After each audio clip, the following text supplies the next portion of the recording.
Thank you.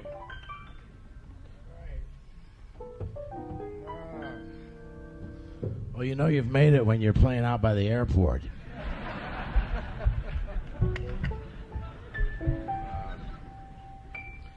A lot of places to get donuts out here. You gotta love the business. You all look great. Were you told what to wear?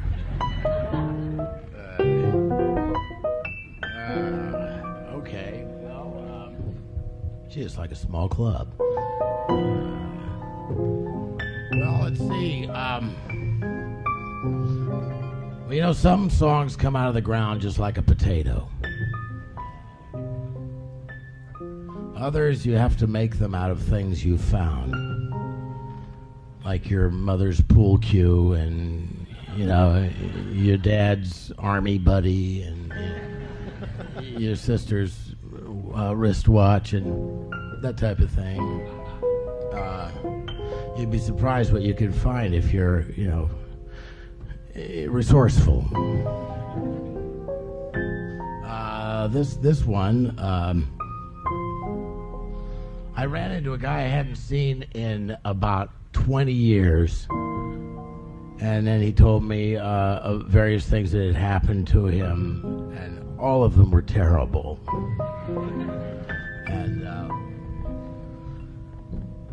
not all of them, but most of them were terrible.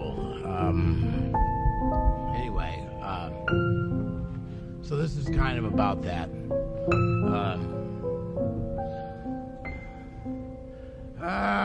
And then there's confetti in the song, and I feel that no one should really go anywhere without a little confetti.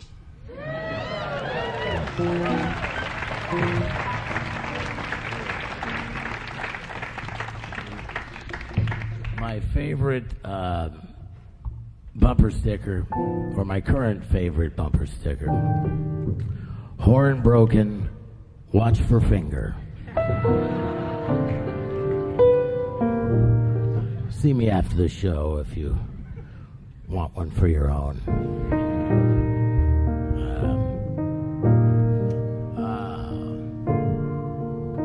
Let's see. Well, this is some of these I don't remember where they came from. But I'll make something up that might be better. It's kind of like when you're at the movies and you're watching a really bad film and someone leans in and says, you know, this is a true story. Does it really improve the film? Okay. So let's see. My dad was a radio technician during the war.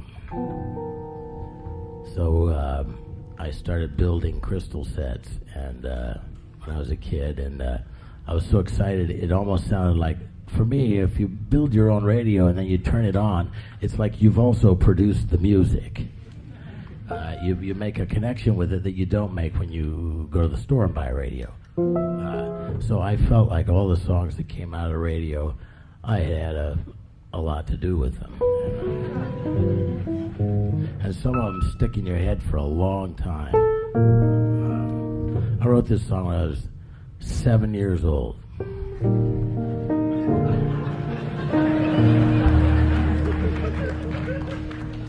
Oh, story. This has got weather in it too, like that other song with the rain in it. David Lynch said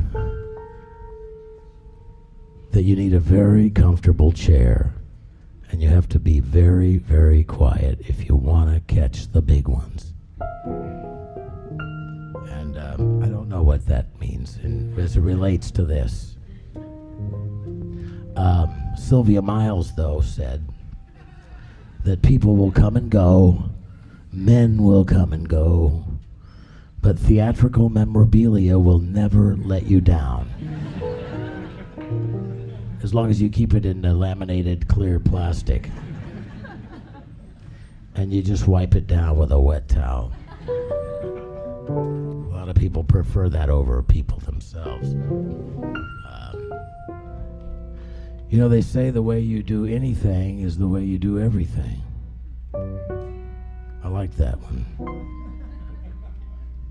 I've had that one bite me on the butt, Bo, many times before.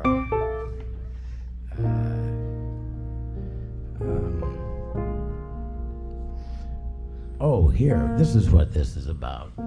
There's an automobile in the song, as usual.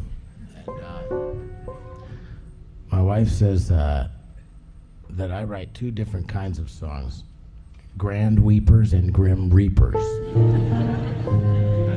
And this one combines both. And my wife and I collaborate on a great deal of songs, and this is one of those songs. I hold the nail and she swings the hammer. I wash and she dries. And you know, Sarah Bernhardt was an actress many years ago. Towards the end of her career, she was one of the great stage actresses of all time. And towards the end, she was doing Shakespeare in a little bar, and she'd had one of her legs amputated, and her leg was purchased by Barnum and Bailey, and they were displaying her leg in a big case with formaldehyde and a little brass plate and everything. And apparently at that time in her career, her leg was making more money than she was. And true story. And strange. And I need to.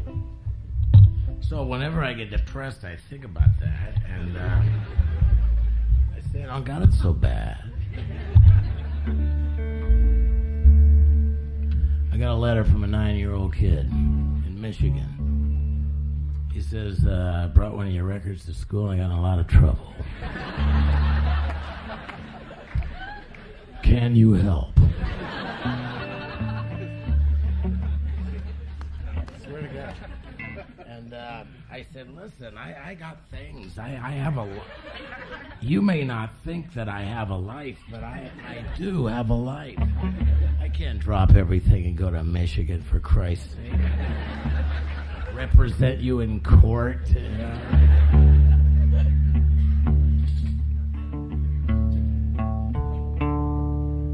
My wife says I didn't marry a man, I married a mule. I said, baby, you gotta get behind the mule.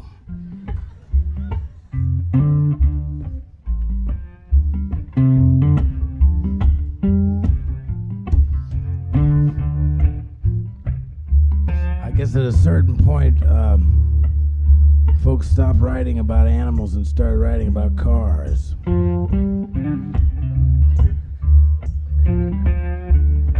I doubt if you know anybody who owns a mule.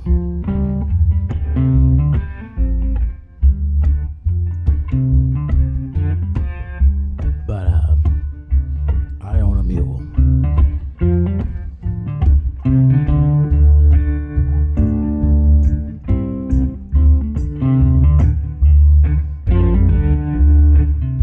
I mean, really, it's just metaphorically. I guess a mule, getting behind the mule is whatever that means to you.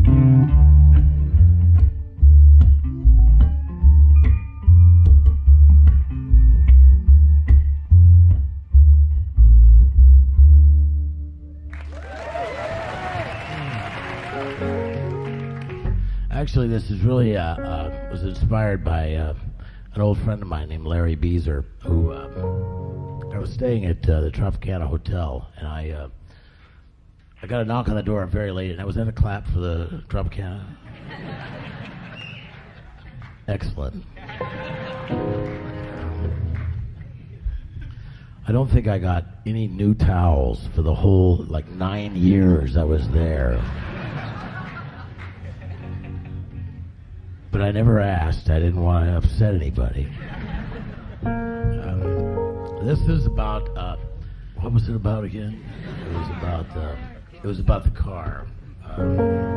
All right, Beezer came over at about 2 a.m. He said, I'm on a date, and she's only 17, and I've got to get her back to Pasadena. And all I've got left on the car is reverse. I said, how can I help? He said, I need gas money. And so he sold me a couple of jokes. And he said, you can have these jokes, and you don't even have to tell folks that they're mine because you paid for them, for Christ's sake. And I said, that sounds like a good deal to me. Anyway, he drove home in reverse on the Pasadena freeway in the slow lane. But I think they should give awards for that type of thing. But anyway, it was a 55, what was it? It was a 55 Caddy.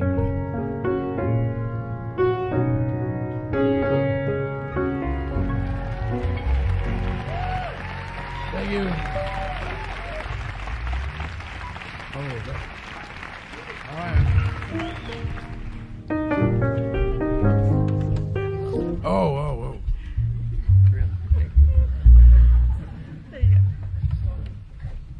Mom, I thought I told you to stay in the car.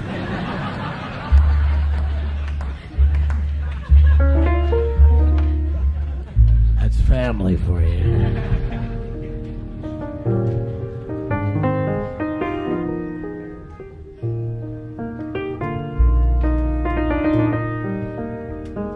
Songs I think have to be anatomically correct. I've always believed you've got to put a change of clothes in there, and that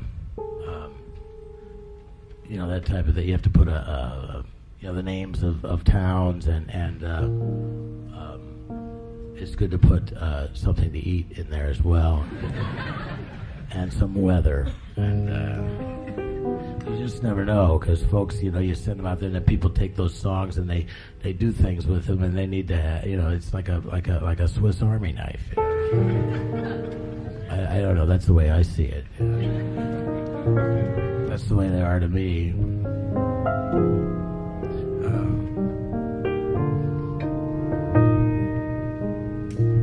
This is a song I wrote with my wife, Kathleen Brennan, and we have a swear jar at home. And you know what a swear jar is? It's a jar in the middle of the kitchen, and every time you say a bad word, you have to put in a buck. And it helps. Because we have a mortgage and everything. And I don't know how that ties in here.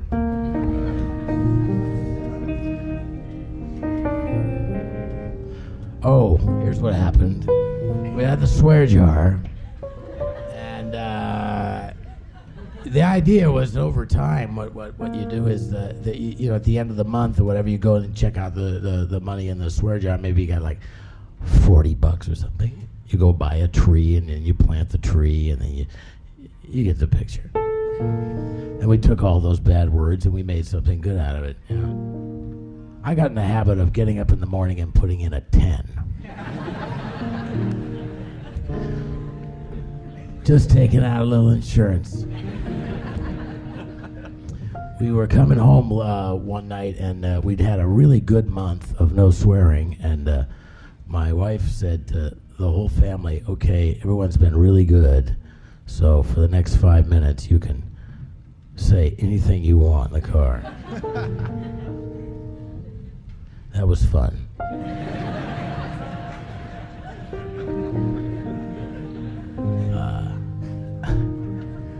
I can't repeat everything that was said in the car because it's television. But anyway, so this is another new song here. Story? Do I need a story? We don't need a story. You see? Okay, now you see, now before it's like more stories, and then I have one, and then they say don't use it. Oh, okay. This is one of those songs that has a train in it. When I was a kid, it didn't seem that you were able to go anywhere without having to stop at a train crossing. And, in fact, it happened so often that one night I woke up in the middle of the night, and I went to the hallway in my house, and there was a train going through the hall. It's true. Not a real train, but I mean, it was so deep in there with the train thing showing up my dreams. We used to go visit my Uncle Robert, and my Uncle Robert was an organist at the church, and he bought the organ from the church. He loved the organ so much. He wanted that organ, and he took it out of the church and he put it in his own living room, and he had the pipes going up through the ceiling, and and I was like, I was like 7, 8 years old, and it was the most amazing place to go to because there were clothes all over the floor, and it was just there was a broken window and it hadn't been fixed, and then the wallpaper was coming down, and I said, "This is living." And I said, "This is show business." And I asked my mom why I couldn't keep my room that way.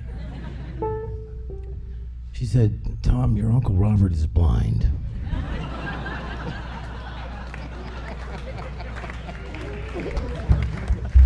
I'm sorry, I couldn't resist. True story, though. Anyway, so this is another new song here.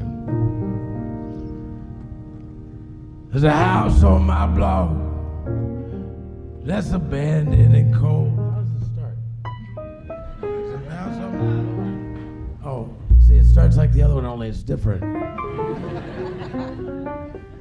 There are about 300 of them that start the same way, but they change as you get deeper inside the song. There's a different anatomy. And if you hang on, you'll find my mom's pool cue.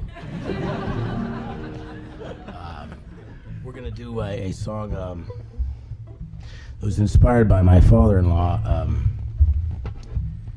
See, he's from New Jersey, and he every now and then he sends me these get-rich-quick things, and he clips them out of the paper or whatever.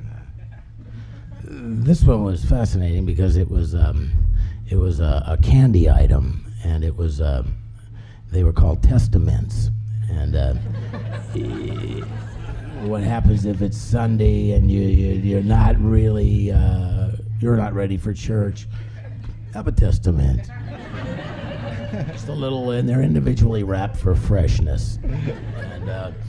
And then you flip on one side. There's a cross, and then you flip it over, and there's a little Bible inscription on the thing, which I thought was really charming. We took it a step further, and we said, well, if these things go over big, you know what's coming? The chocolate Jesus. Step right up.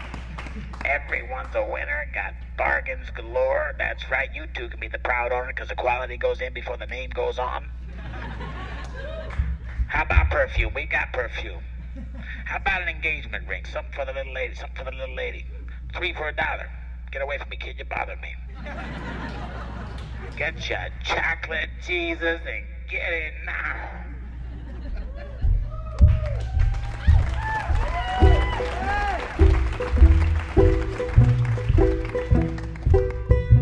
I don't go to church on Sunday.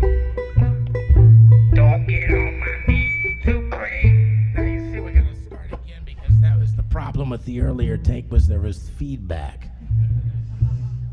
I apologize for that. There are 35 million digestive glands in the human stomach. And, it's true. I've used each one of them. And I've worked some places where the food is borderline. But my earliest job, and that this song is about that period of time. See the connection there? I worked at a pizza place for about 5 years when I was a teenager. There was a very large man who worked in the kitchen as a professional, and apparently he'd grown. It was the question of either expanding the kitchen or getting rid of him and hiring someone smaller. And fortunately for me, they went with the small guy. And so this is, well, I'm not there yet. Let's see. Bud, this is about Bud. Bud was one of those guys who came and had a little cot in the back, and when he was having trouble with his wife, he would come in the back door and he would just stay in the back of the restaurant for like 3 or 4 weeks. But he was also a plumber, and I was a dishwasher, and one night Bud was doing the snake in the toilet, and but it was an electric snake, and there was a tremendous amount of power on the snake, and my job was to stand near Bud and just watch him. And Bud had it covered, and so I watched Bud with the snake, and the motors winding up. And finally the snake came out of the toilet and whipped around the bathroom. And that was the scary part. It was like a horror movie. And then the lights went out as it slammed into the bulb, and it hit Bud in the side of the head, and he went down cold. And I knew he was dead. I knew it couldn't end any other way. And somehow I also knew that it was my fault. So I went into to my boss and I said, Joe, I don't know how to put this. All right, I'm going to say it real fast. I killed Bud. And they came into the bathroom and realized that Bud was, by then he was coming back alive, and that Bud was not dead. And Bud not being dead, I wrote on that for years. I could just think about Bud not being dead, and it was kind of like a real high for me. I met my wife, and she was an elevator operator at the Taft Hotel. And we were stuck in the elevator together. And the door wouldn't open. And it stayed like that for a long time. And I didn't call for help. And neither did she.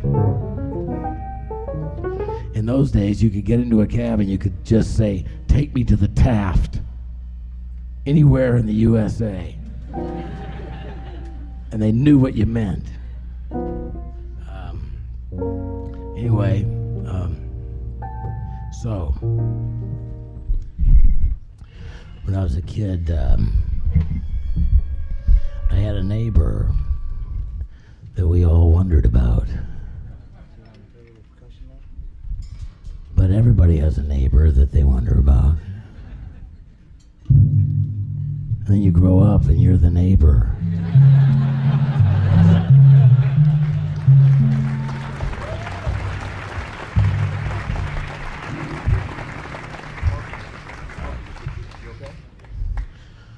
Well, see, his name was Mr. Stitcha, and we used to skateboard by his house real loud all the time. And his wife used to look at us disdainfully And Stitcher would stick his head out the window and shake his fist and say things like, "We'll get you, we'll get you." And we would repeat other things that are unrepeatable to Stitcher. And eventually what happened was Stitcher died, and everyone said that we killed him with our skateboards.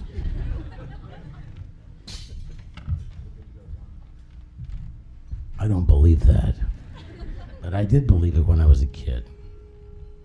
Anyway, this is the neighbor that we all become.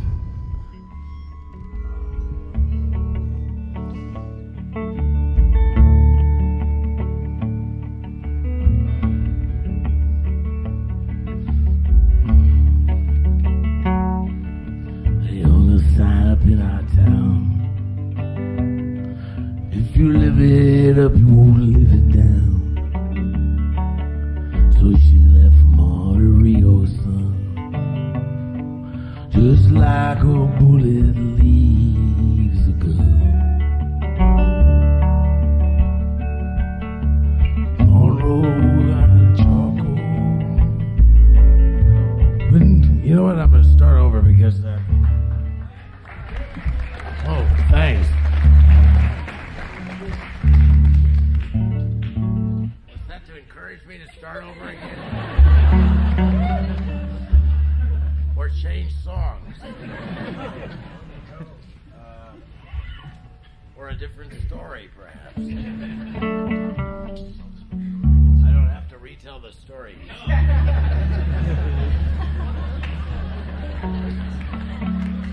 Now that came from somebody who works here.